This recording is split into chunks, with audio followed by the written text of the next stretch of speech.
নমস্কাৰ জনালোঁ। আমাৰ বোৱাৰীৰ মামাকৰ ল'ৰাৰ কইনাৰ মাকৰ ঘৰৰ পৰা মানুহ মতা পৰ্ব আছিলে, তাৰে কিছু আপোনালোকক দৃশ্য দেখুৱাম। লগতে এয়া চাহৰ লগত পিঠা আৰু মিঠা লাড়ু সকলোখিনি আছে। আমি আলহীক চাহ দিলোঁ। লগতে এয়া হাঁহৰ মাংস ধুনীয়াকৈ মেৰিনেট কৰি আছে, লগতে মাছ ভাজি আৰু মুৰ্গী মাংস আছিলে, পনীৰ। এয়া হাঁহৰ মাংসখিনি হৈয়ে গ'ল, এইখিনি ৰেডি হৈ গ'ল। এতিয়া আমি পাকঘৰলৈ আহোঁ। পাকঘৰত সকলোৱে শাক চব্জি কাটি আছে আৰু বিভিন্ন ধৰণৰ তৰকাৰী বনাই আছে। লগতে এয়া চালাড আমিও ধুনীয়াকৈ চাই আছোঁ। সকলোৱে মিলিজুলি এনেকৈ বনাইছে।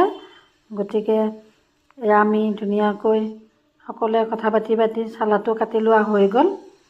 লগতে এতিয়া আলহীখিনিক দৈ চিৰা জলপান দিব আৰু সকলোৱে মিলি এনেকৈ খাই আছে।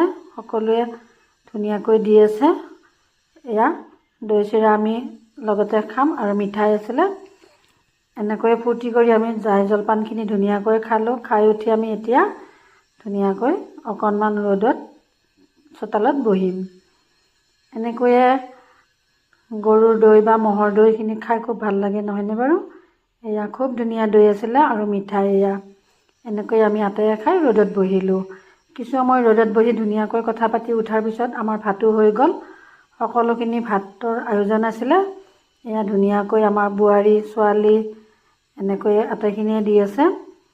এনেকৈয়ে বহি এসাঁজ খালোঁ। আলহীয়েও খালে, সকলোখিনি আলহীয়ে ধুনীয়াকৈ খালে আৰু খানাও খুব ধুনীয়া হৈছিলে। এনেকৈয়ে আমি খোৱা লোৱা পৰ্বটো শেষ কৰিলোঁ। লগতে দুই এজন মানুহ আহি আছে, দিয়ে আছে। এনেকৈ আমাৰ আলহীৰ খানাটো ধুনীয়াকৈ খালোঁ। সকলোৱে খালে আৰু খুব ধুনীয়াকৈ খাই সকলোৱে এতিয়া বিদায় ল'ব আৰু আমি ধুনীয়াকৈ খাই উঠি সকলোৱে অকণমান বহি কথা বতৰা পাতি ঘৰলৈ এতিয়া উভতিম। ভিডিঅ'টো চাই কেনে পালে জনাব আৰু যিসকলে নতুনকৈ চাই আছে তেওঁলোকে ফ'ল' কৰিব, শ্বেয়াৰ কৰিব, কমেণ্ট কৰি জনাব।